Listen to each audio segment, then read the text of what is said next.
Lumalabas mga kababayan, yung issue sa 18 ex-marines saka yung Diskaya tumuturo sa previous administration. Yung timeline, mga kababayan, na-discover na pareha personal, specific, at saka independent. Hindi po makatwiran yung 18 sabay-sabay. Sabay-sabay sila na may personal knowledge. Napaka-imposible yun sa mga pangyayari sa loob na...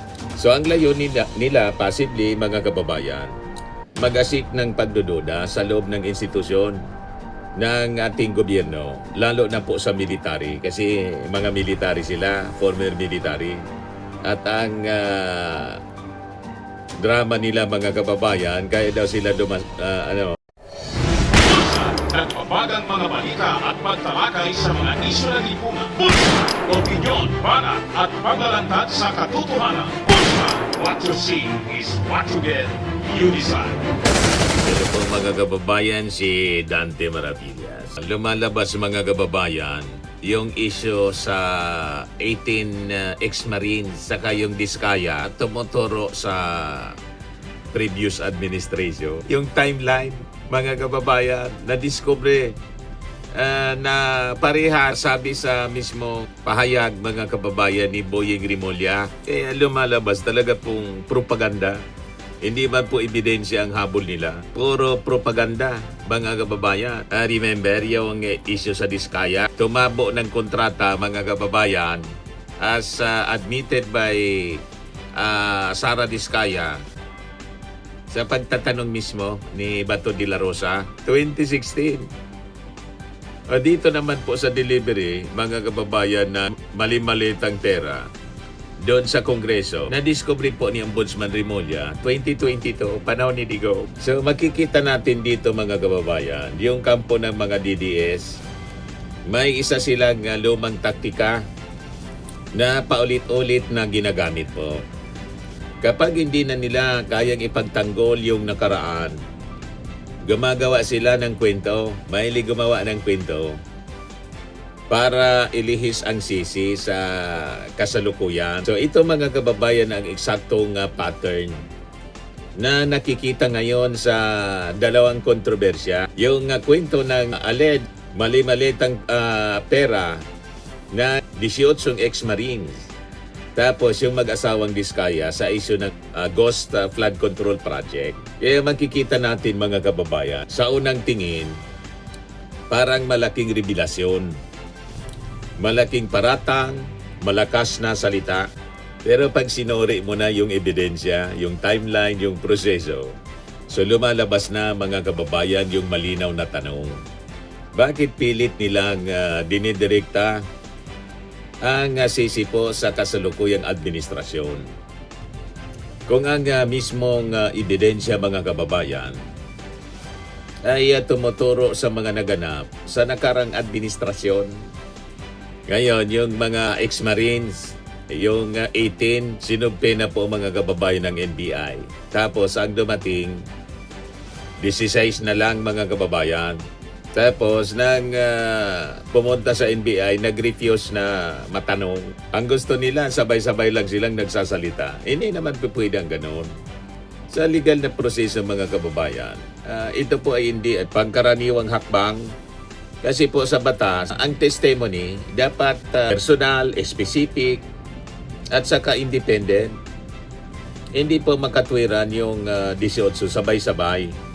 Sabay-sabay sila na may personal knowledge. Napaka-imposible yun sa mga pangyayari. Sa loob na 30 buwan, may ganun. Tinuna mismo ni NBI Director Matibag yung mga inconsistencies sa mga naunang pahayag nitong mga ex-marines.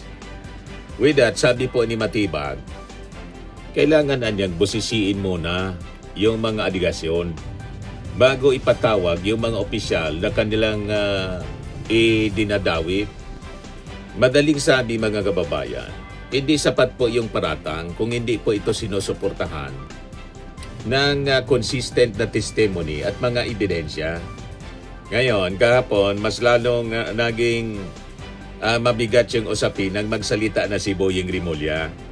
Nasabi ni Boying, lumalabasan niya may manipulation of fact. So ayon din mga kababayan sa naging payag ni Remulla, may seryoso ding issue sa background ng mga saksi. Hindi daw lahat sa kanila ay tunay na Marines. May mga dishonorably discharged kung saan yung anin sa kanila may pending murder cases. So alam naman po natin na nasa korte po, mahalaga yung credibility ng mga testigo. Kung ang testigo ay may mabigat na record, mga kainahinala na background, so natural lang mga kababayan na pagdudahan yung kanilang mga testimony. So ayon po kay Boying Remulla, may indikasyon daw na ang layunin ng grupo ay lumika ng tinatawag na political tipping point. So anong ibig sabihin nito? Ito po ay isang taktika mga kababayan na maglalabas ng ng malaking aligasyon tulad ng ginagawa nila ngayon. Magpipresenta sila ng mga whistleblowers, gagamit sila ng military imagery, tapos magpapakalat ng narrative sa social media. Kaya lang hindi man effective. Hindi na maniwala yung mga tao. Gusto nila silang gatungan, yung destabilization, mag-alsa, mag-rally yung mga tao. Wala man pong pumatol.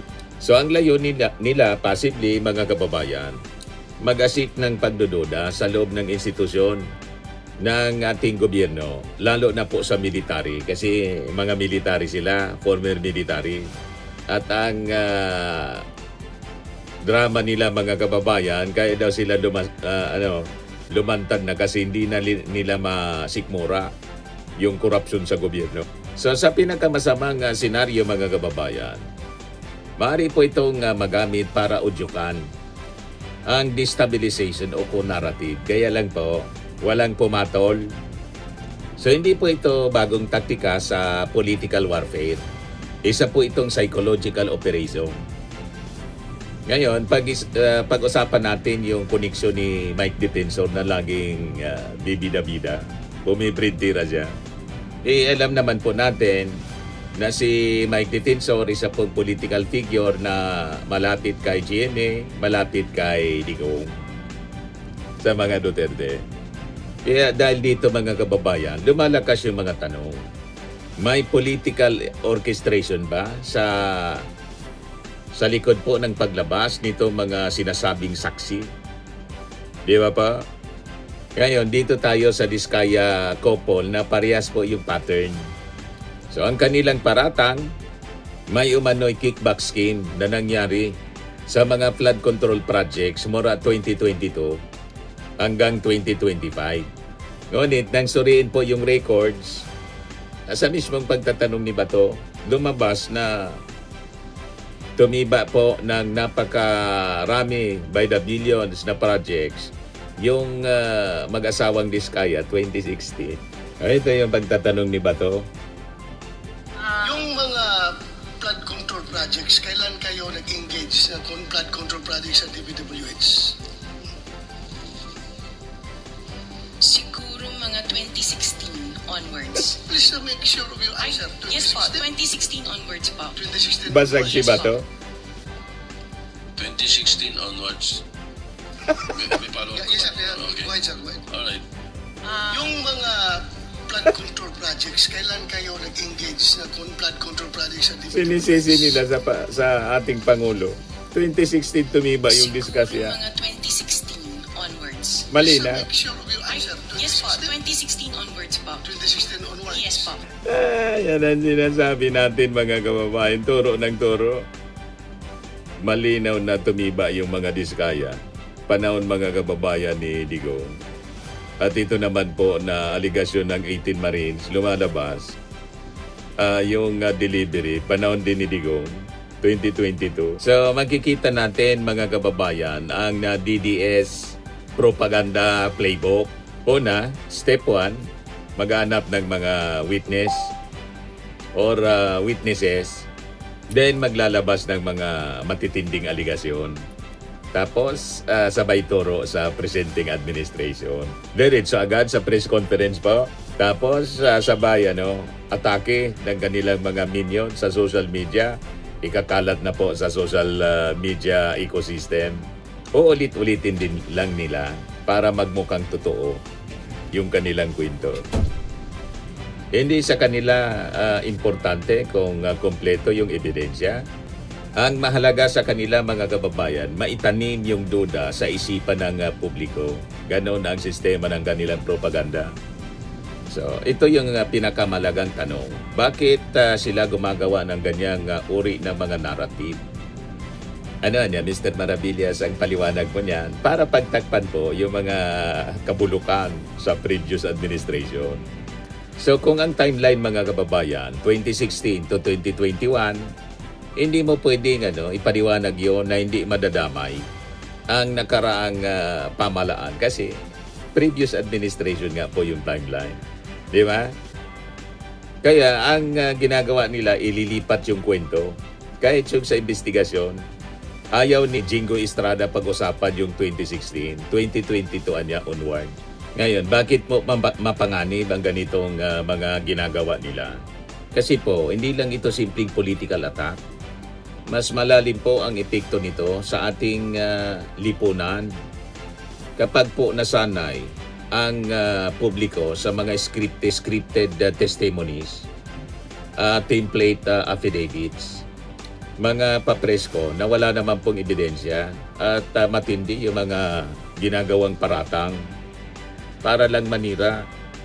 Pag ganyan, unti-unti pong nawawala ang linya sa pagitan ng katotohanan at propaganda. Kaya nga maraming tao ngayon confused. Litong-lito sila kung ano yung paniniwalaan. So ang tunay na pinsala, nakakalungkot po, nasasangkot yung military, yung pangalan ng military sa faking narrative po. Saka nasasayang yung oras ng ating mga investigador tulad ng NBI sa mga walang kakwenta-kwentang kwento. Saka nasisira po yung tiwala ng publiko sa mga tunay na whistleblowers. At ginagawa na lang na propaganda tool ang seryosong aligasyon po sa korupsyon. Yung ang nakakalungkot po. So kapag po ang politika ay naging teleserye, ang hustisya po ang unang namamatay. So itong kwento mga kababayan ng 18 ex-Marines saka yung Diskaya couple, hindi lang ito mga kababayan tungkol lang sa mga aligasyon. Bagay ito ng mas malaking narrative po sa politika. Narrative war sa politika. So isa pong laban ito between truth saka yung scripted narrative. Ebidensya versus optics and due process laban sa propaganda.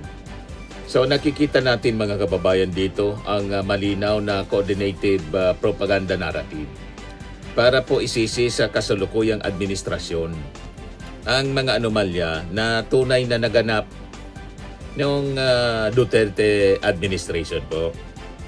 At napaka-unfair nito sa ating mga mamamayang Pilipino. Kasi imagine yung mga kabuktutan nila, lahat mga kababayan ipinapahid sa ating Marcos administration para magmukha sila malinis, yung dumi nila pinapahid sa iba. Pero nakabantay po tayo, alam natin ang kwento, nakasubaybay tayo mga kababayan. Booking ang kanilang mga kasinungalingan. Ayos pa, ayan lang po mga kababayan yung ating short video. Ako po si Dante Maravillas. Bye-bye. God bless. Firming and lifting cream, pinapahid po sa mga pulses in affected area. Mainam po sa paninigas ng mga kasukasuan. Ito naman po, Automax Radiant Serum. Sa mukha naman yung application, anti-aging po siya. You will look 10 years younger than your age. Sa mga cancer patients naman po, baka lang gusto ninyo itong itry. Naing siya red mixed fruit drink. Hindi mo po siya gamot, food supplement siya. Kaya lang, gawa siya mga kababayan sa goji berry. Yung goji berry, may anti-cancer properties. O ngayon, yung mga inquiries ninyo, dumiritso na lang kayo sa aming messenger sa Facebook para masagot namin agad. Ayos pa? Ayos na ayos niya, Mr. Maravilla. Sa mga naghanap po ng malinis and spacious fitness gym, pumunta lang po kayo sa aming Colossal Fitness Gym. May Grab car rental din po kami. But anyway, ito po pala yung aming bagong product na binibenta online. I am worldwide amazing pure organic barley powdered drink mix from Australia.